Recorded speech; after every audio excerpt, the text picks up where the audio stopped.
Hello and welcome to easy grammar. আজ আমি একটা ভীষণ সুন্দর ফ্রেজ নিয়ে এসেছি। ইংরেজি ভাষায় এই ফ্রেজের ব্যবহার কিন্তু ব্যাপক। এই ফ্রেজটা যদি আমরা না শিখি, স্পোকেন ইংলিশ আমাদের অসম্পূর্ণ থাকবে। স্পোকেন ইংলিশ শেখা আমাদের সম্পূর্ণ হবে না। তো সেই ফ্রেজটা কি সেটা বলার আগে আমি কয়েকটা বাক্য তোমাদের সামনে তুলে ধরছি বাংলায়। দেখো তো এই ধরনের সেন্টেন্সগুলো বাংলায় আমরা প্রায়ই বলি কি না? কি ব্যাপার দাদা, কি হয়েছে, আমাদের সব খুলে বলুন।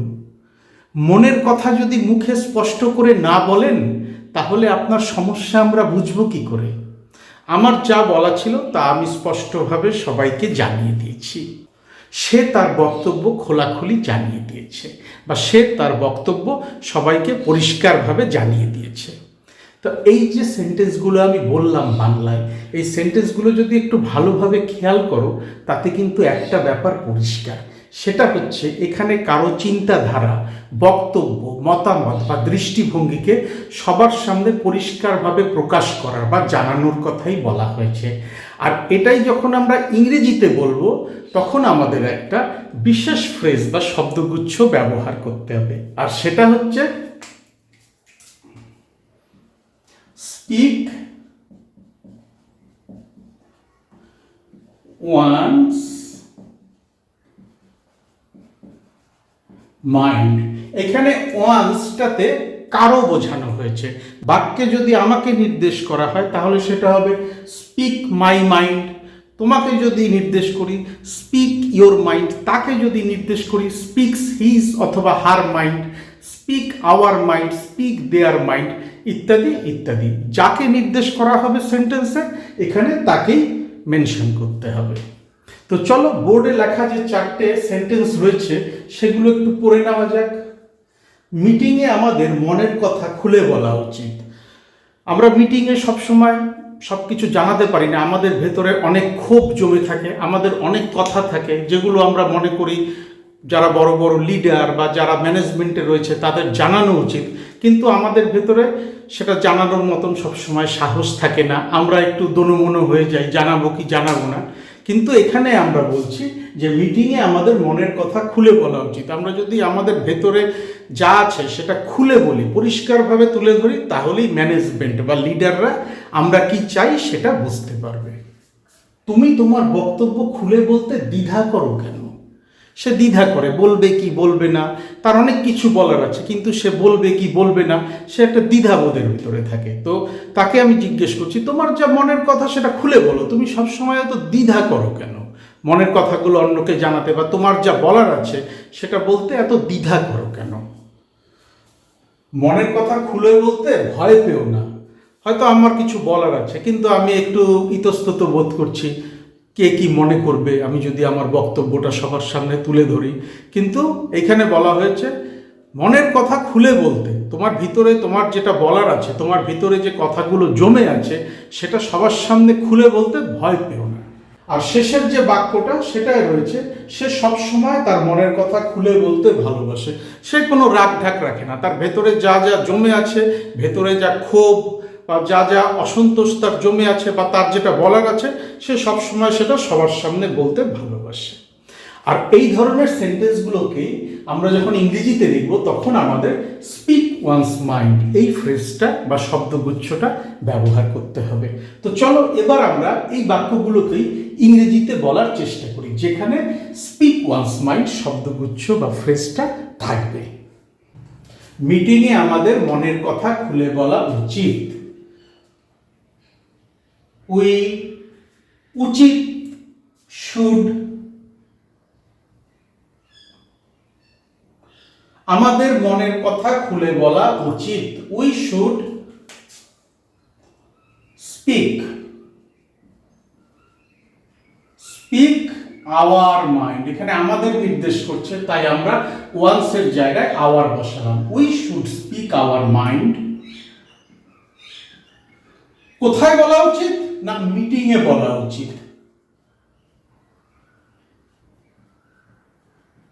In the meeting. We should speak our mind in the meeting. এই স্পিক আওয়ার মাইন্ড এইটা হচ্ছে ফ্রেজটা, যেটা দিয়ে আমরা মনের কথা খুলে বলা বাক্যের এই অংশটুকুকে প্রকাশ করলাম। তুমি তোমার বক্তব্য খুলে বলতে দ্বিধা করো কেন? দ্বিধা করা ইংরেজি হচ্ছে হেজিটেট। তাহলে আমি বলছি এখানে, তুমি তোমার বক্তব্য খুলে বলতে দ্বিধা করো কেন? তুমি দ্বিধা করো কেন? Why do you hesitate? Why do you hesitate?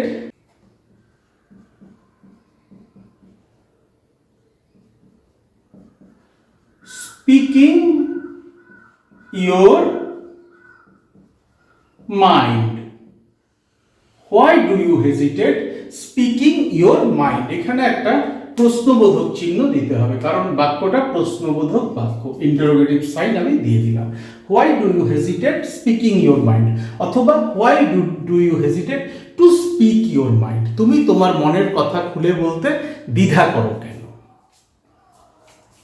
মনের কথা খুলে বলতে ভয় পেও না, ভয় পেও না বা ভীত হয়েও না।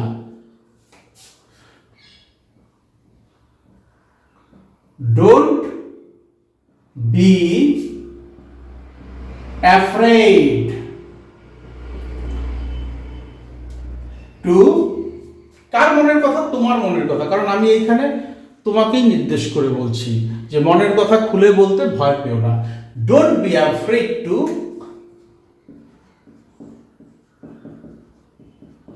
speak your mind. Don't be afraid to speak your mind. মনের কথা খুলে বলতে ভীত হয়েও না বা ভয় পেও না। শেষের সেন্টেন্সটা, সে সবসময় তার মনের কথা খুলে বলতে ভালোবাসে। হি সবসময় ইংরেজি অলওয়েজ। ভালোবাসা লাভ, আর বাক্যের কর্তা যেহেতু থার্ড পারসন সিঙ্গুলার নাম্বার এবং সেন্টেন্সটা রয়েছে সিম্পল প্রেজেন্ট টেন্সে, তাই আমি এর সাথে এস বা ইএস যুক্ত করব, লাভের সাথে এস যুক্ত করতে হয়। হি অলওয়েজ লাভস টু, মনের কথা খুলে বলতে, speak his mind. He always loves to speak his mind. তাহলে আমরা দেখলাম, যখন আমরা আমাদের চিন্তাধারা, বক্তব্য, দৃষ্টিভঙ্গি, মতামত সবার সামনে তুলে ধরব, স্পষ্টভাবে প্রকাশ করব, তখন আমরা স্পিক ওয়ান্স মাইন্ড এই ফ্রেজটা ব্যবহার করব। এবার তোমরা এই হোয়াইট বোর্ডের একটা স্ক্রিনশট নিয়ে নাও, স্ক্রিনশটটা নিয়ে নিজেরা রেফারেন্স হিসাবে রেখে দাও। যখন তোমরা কথা বলবে নিজেদের মধ্যে এই ফ্রেজটা ব্যবহার করে কোথাও যদি আটকে যায়, তখন এই স্ক্রিনশটটাকেই রেফারেন্স হিসাবে ব্যবহার করতে পারবে। আর তারপরেও যদি অসুবিধা হয় প্র্যাকটিস করতে, আমাকে লিখে পাঠাও ভিডিওর কমেন্ট সেকশনে, ডেসক্রিপশন বক্সে আমি আমার ইমেল অ্যাড্রেসটা দিয়ে রেখেছি, চাইলে সেখানেও যোগাযোগ করে নিতে পারো। Thank you so much for your time and attention and have a nice day.